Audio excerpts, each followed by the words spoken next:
Hello student, मैं अभिषेक गुप्ता स्वागत करता हूं आपके अपने YouTube channel Abhishek classes for commerce में। लास्ट वीडियो में हम लोगों ने टॉपिक उठाया था बिल ऑफ एक्सचेंज, जो कि क्लास 11 के लिए सीबीएसई, यूपी और आईएससी तीनों के लिए बहुत काम का है। उसमें हम लोगों ने जनरल एंट्री पर डिस्कशन किया था। पहले वो थोड़ा सा एक बार रिवाइज कर लेते हैं, तब क्वेश्चन पर चलेंगे। हमने उसमें ये पढ़ा था कि दो पार्टी होती हैं, एक सेलर होता है, एक परचेज़र होता है। सेलर परचेज़र को गुड्स सोल्ड करता है और परचेज़र परचेज करता है। तो परचेजर परचेज करने की एंट्री करता है purchase account debit to seller, और सेलर एंट्री करता है बेचने की, गुड्स सोल्ड करने की, तो वो एंट्री होती है purchaser account debit to sales account. ठीक, उसके बाद फिर अगली एंट्री होती है बिल ड्रॉ करने की। बिल हमेशा सेलर ड्रॉ करता है और जो बिल ड्रॉ करता है उसी को एक्सेप्टेंस मिलती है, आई मीन सेलर को ही मिलती है। तो बिल ड्रॉ सेलर करता है, सेलर को एक्सेप्टेंस मिलती है, एक्सेप्टेंस रिसीव की एंट्री होती है bill receivable account debit to purchaser. और जब सेलर को एक्सेप्टेंस रिसीव हुई है तो परचेजर ने दी होगी, गिवन की होगी, तो परचेजर के यहाँ एक्सेप्टेंस गिवन करने की एंट्री होती है seller debit to bills payables account. Maturity date पर सेलर को बिल का पेमेंट हो जाता है, तो सेलर के पास पेमेंट आता है, वो एंट्री होती है bank account debit to bill receivable account. और जब सेलर को अमाउंट रिसीव हुआ है तो ऑब्वियस सी बात है परचेजर ने दिया होगा वो अमाउंट, और परचेजर ड्यू डेट पर एक ही बात कहता है, मुझे मेरा बिल रिटर्न करिए और अपना पेमेंट लीजिए। तो उसके पास बिल्स पेबल्स आएगा और पेमेंट जाएगा, बैंक जाएगा। तो एंट्री हो जाएगी bills payables account debit to bank. Last मैंने बिल डिस्काउंटेड करने की एंट्री और समझाई थी, वो एंट्री थी सेलर की बुक में bank account debit discount account debit to bill receivable account, लेकिन परचेजर की कोई एंट्री नहीं थी। इस पर डिस्कशन अगली वीडियो में करेंगे, बिकॉज इससे रिलेटेड क्वेश्चन अगली वीडियो में करेंगे। ठीक है, तो चलिए अब क्वेश्चन पर आ जाते हैं। क्वेश्चन आपके सामने है, मैं भी पढ़ रहा हूं क्वेश्चन को। क्वेश्चन क्या है? On 1 January 2017 Ajay sold goods to Bhushan for ₹10,000। Ajay draw a bill of exchange for 2 months for the amount due which Bhushan accepted and return it to Ajay. Bhushan meet the bill on the due date, pass journal entry in the book of Ajay and Bhushan। देखिए question को story की तरीके से लीजिए। किसने किसको good sold किया? सबसे पहला काम तो आप यही करेंगे कि इसमें ये पता करेंगे कि सेलर कौन है और परचेजर कौन है। ये दो चीज़ें बहुत इंपॉर्टेंट है, ये आपको पता करना है। तो किसने किसको सोल्ड किया था? क्वेश्चन बोल रहा था अजय ने सोल्ड किया था, तो सेलर है अजय और परचेजर है भूषण। ठीक, तो अजय ने गुड सोल्ड किया है किस डेट में? वो डेट थी 1 जनवरी 2017। तो अजय करेगा गुड सोल्ड करने की एंट्री। गुड सोल्ड करने की एंट्री क्या होती है? Purchaser debit to sales account. यहां हमें परचेजर का नाम पता है भूषण, तो एंट्री हो जाएगी Bhushan debit to sales account 10,000। Clear है? अब जब अजय ने गुड सोल्ड किया तो भूषण ने परचेस किया होगा। भूषण परचेस करने की एंट्री करता था purchase account debit to seller. हमें सेलर का नाम पता है अजय, तो एंट्री हो जाएगी purchase account debit to Ajay. ठीक, फिर उसने कहा है कि अजय ने बिल ड्रॉ किया है। यही बात तो मैंने कही थी कि सेलर ही बिल ड्रॉ करता है, अजय सेलर था। जो बिल ड्रॉ करता है उसी को एक्सेप्टेंस मिल जाती है। आप ड्रॉ करने की कोई एंट्री नहीं होती, एक्सेप्टेंस मिलने की और एक्सेप्टेंस देने की एंट्री होती है। ये यहाँ क्लियर हो गया कि एक्सेप्टेंस अजय को मिलेगी। अब एक्सेप्टेंस रिसीव की एंट्री आपको याद होगी। एक्सेप्टेंस रिसीव की एंट्री थी bill receivable account debit to purchaser. The name of purchaser is Bhushan, तो एंट्री हो जाएगी bill receivable account debit to Bhushan. Acceptance receive हो गई तो एक्सेप्टेंस गिवन की होगी भूषण ने। भूषण एक्सेप्टेंस गिवन की एंट्री क्या करता था? Seller debit to bills payables. Who are the seller? Ajay, तो एंट्री हो जाएगी Ajay debit to bills payables account. अब क्वेश्चन में क्लियरली बोला है the bill was duly meet on the maturity date. Maturity date समझी सबसे पहले। गुड सोल्ड कब किया था? 1 जनवरी को। क्या बिल लिखने की कोई डेट मेंशन की थी? नहीं की है, तो ऑब्वियस सी बात है बिल भी उसी डेट में लिख दिया जाएगा। जब इसने 1 जनवरी 2017 को गुड सोल्ड किया है तो इसने परचेज भी 1 जनवरी 2017 को ही किया होगा। जब इसको एक्सेप्टेंस 1 जनवरी 2017 को मिली है तो इसने भी 1 जनवरी 2017 को ही दी होगी। ठीक है, इस डेट पर अभी चर्चा करेंगे। अब बिल का पेमेंट होना था आफ्टर 2 मंथ। बिल ड्रॉ कब हुआ है? 1 जैन। तो 1 जैन से 2 मंथ आगे चलिए, 1 जैन से 1 फरवरी 1 मंथ, 1 फेब से 1 मार्च, तो आपकी डेट आई 1 मार्च 2017। इसमें आपको प्लस 3 डेज और काउंट करने हैं। क्यों करने हैं वो बता दूंगा अभी। तो मैच्योरिटी डेट आ गई 4 मार्च। क्लियर? ठीक।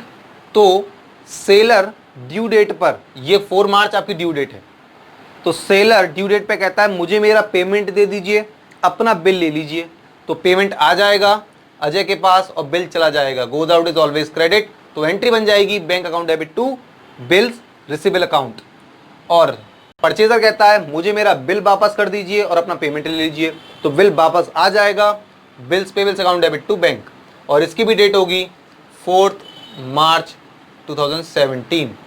अब बात ये आती है भाई, ये 1 मार्च तो समझ में आ गई होगी, बिकॉज 1 जनवरी से 2 मंथ आगे जाना है। 1 जैन से 1 फेब, 1 फेब से 1 मार्च।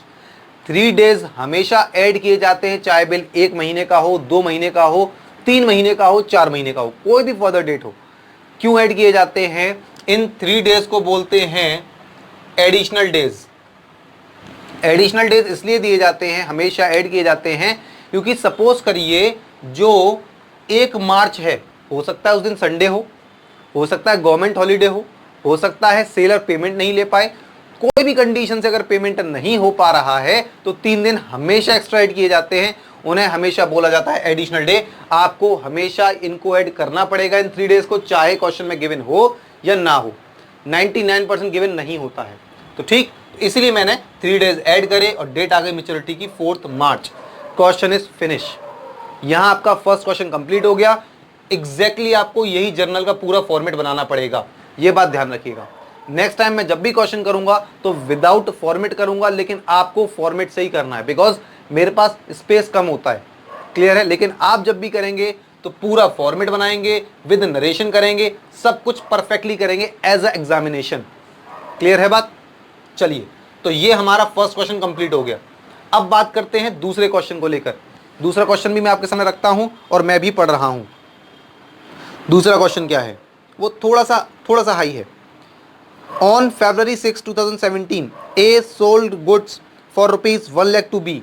क्लियरली पता चल रहा है 6 फरवरी 2017 को A B को सेल कर रहा है गुड्स। तो A is the seller, B is the purchaser.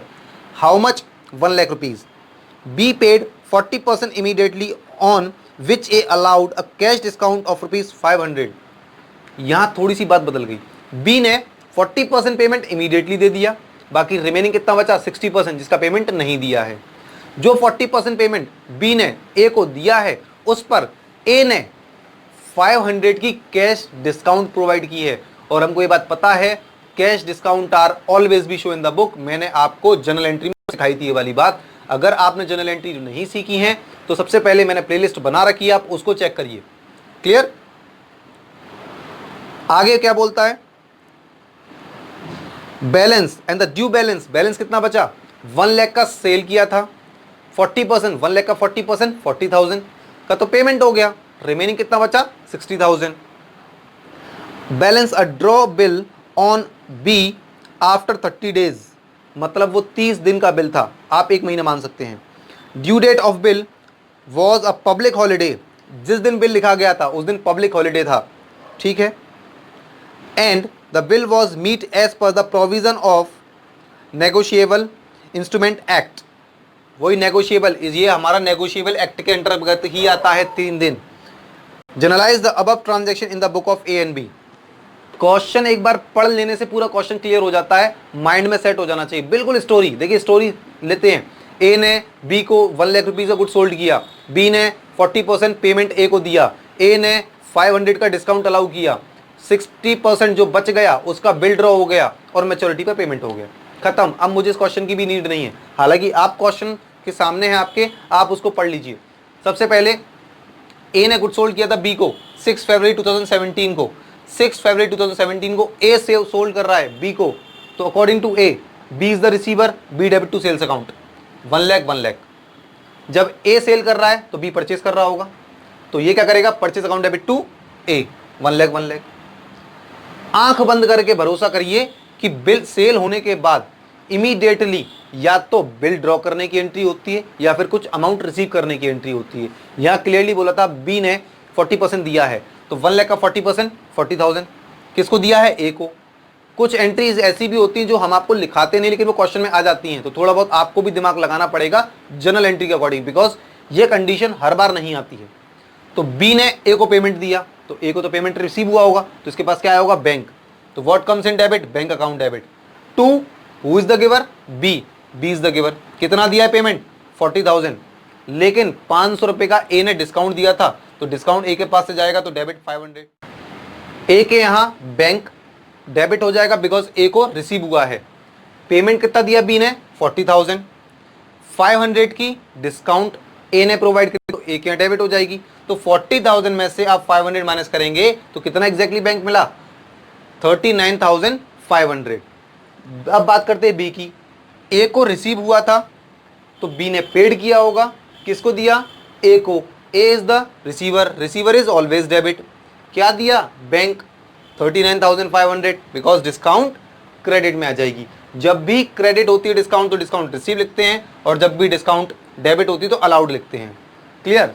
अभी बिल नहीं लिखा गया है, अब बिल लिखेंगे। रिमेनिंग बिल कितने का बचा, 1 लाख का बिल था, 40% मतलब 40,000 का पेमेंट कर चुके हैं, रिमेनिंग बचा 60%, तो वो हो गया 1 लाख का 60% 60,000।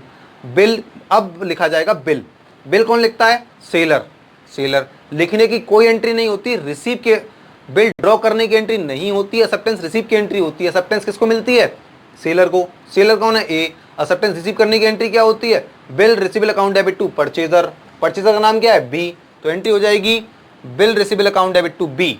जब ए को रिसीव हुई है तो बी ने पेड की, गिवन की होगी, पेड की होगी, तो बी के यहाँ एक्सेप्टेंस गिवन करने की एंट्री किसको दी है, सेलर को। तो seller is the receiver, receiver is always debit, seller debit to bills pay bills. Seller का नाम क्या है, ए, तो एंट्री हो जाएगी A debit to bills pay bills. On the maturity date, maturity की डेट पर भाई बिल लिखा था, बिल का जो पेमेंट होता है हमेशा मैच्योरिटी डेट पर होता है, ये बात हमेशा याद रखिएगा। क्लियर। आपने 6 फरवरी को बिल लिखा, तो 6 फरवरी 2017 प्लस 30 डेज, आप इसको चाहें तो 1 मंथ भी मान सकते हैं। तो 6 फेब से 6 मार्च, लेकिन अभी इसमें 3 डेज और ऐड होंगे, तो एंट्री हो जाएगी 9 मार्च पर। क्लियर। तो 9 मार्च की एंट्री, सेलर क्या कहेगा, मुझे मेरा पेमेंट दीजिए, अपना बिल लीजिए, तो इसके पास पेमेंट आएगा, बिल जाएगा, bank account debit to bill receivable. Purchaser क्या कहेगा, मुझे मेरा बिल रिटर्न करिए और अपना पेमेंट लीजिए, तो परचेजर के पास बिल्स पे बिल्स जो उसने दिया था मैच्योर आपको एक्सेप्टेंस के टाइम पर वही वापस आ जाएगा और ये पेमेंट दे देगा 60,000। तो ये थे आपके स्टार्टिंग के क्वेश्चन। ये बहुत छोटे छोटे क्वेश्चन हैं, स्टार्टिंग इन्हीं से होती है। ठीक है, तो आगे इससे और अच्छे क्वेश्चन और इससे आगे की कंडीशन के क्वेश्चन मैं आपके लिए लेकर आऊँगा। तब तक के लिए बने रहें हमारे साथ, देखते रहें हमारी वीडियो को, पसंद करें। जितना ज़्यादा से ज़्यादा हो सके आप लाइक करें, शेयर करें, सब्सक्राइब करें, ताकि हम औरों के साथ भी जुड़ सकें। Thank you so much.